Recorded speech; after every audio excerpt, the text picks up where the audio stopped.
दुनिया का एक यही पहला बालक है जिसने जन्म लिया और जन्म लेते ही पालकी लगा करके बैठ गया।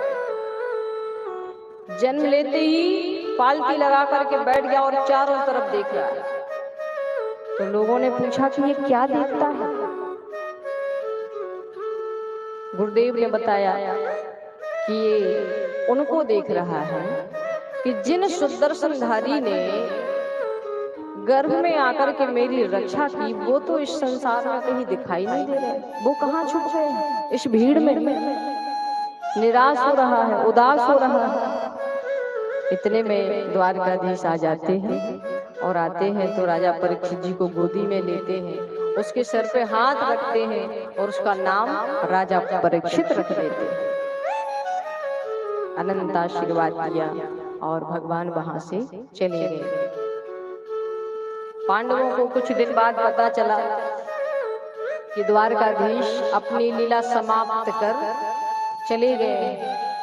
अर्जुन ने जैसे ही बात सुनी तो रोते रह गए। महाराज, पांडवों ने कहा कि जब मेरे कन्हैया ही नहीं है तो मैं क्या करूंगा यहाँ पर।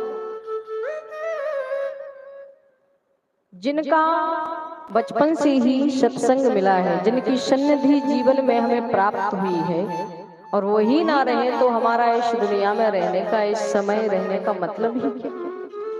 पांडवों ने बड़े दुखी मन से राजा परीक्षित जी को राजगद्दी पर अभिषिक्त कराया और वहां से चले गए।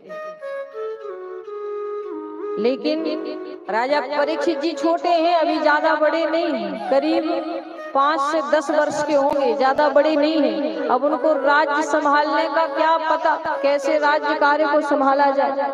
छोटा सा बालक है।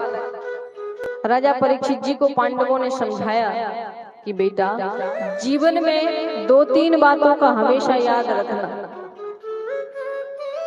और ये राजा परीक्षित जी के लिए नहीं, हम सभी के लिए होना चाहिए। जीवन में ये 2-3 बातें अपनाना चाहिए।